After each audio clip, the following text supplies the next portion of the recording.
શિવ ભક્તો માટે વર્ષના સૌથી મોટા ઉત્સવ એવા શ્રાવણ માસ રૂપી 30 દિવસીય શિવોત્સવ દરમિયાન શ્રી સોમનાથ મહાદેવ પર પ્રતિદિન લાખો બિલીપત્રો અર્પણ કરવામાં આવનાર છે।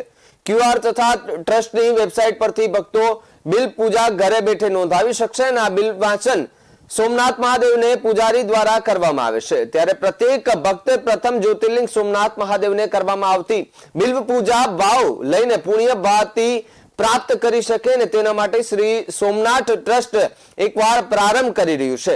માત્ર 25 રૂપિયાના બિલ પૂજા સેવા અગાઉ શ્રી સોમનાથ ટ્રસ્ટ દ્વારા શિવરાત્રી 2023 શ્રાવણ 2023 અને મહાશિવરાત્રી 2024 પર ભક્તો માટે આ વિશેષ બિલ પૂજા શરૂ કરવામાં આવી હતી, જેમાં બહોળી સંખ્યામાં ભક્તો તરફથી સોમનાથ મહાદેવને બિલપત્રો અર્પણ કરવામાં આવ્યા હતા। તો આ પૂજાને ભક્તોનો વિક્રમ પ્રતિસાદ પણ મળ્યો હતો। ત્રણેય ઉત્સવમાં 3 લાખ જેટલા પરિવારોએ આ પૂજા નોંધાવી હતી અને આ પૂજાના પ્રસાદ સ્વરૂપે રુદ્રાક્ષ, ભસ્મ, બિલીપત્ર અને પોસ્ટ મારફત દ્વારા દેશભરમાં ભક્તોએ નોંધાવેલ સરનામા પર મોકલવામાં આવ્યા હતા। BS9 TV ન્યૂઝ સાથે ઉષા મેરવાડા, ગીર સોમનાથ।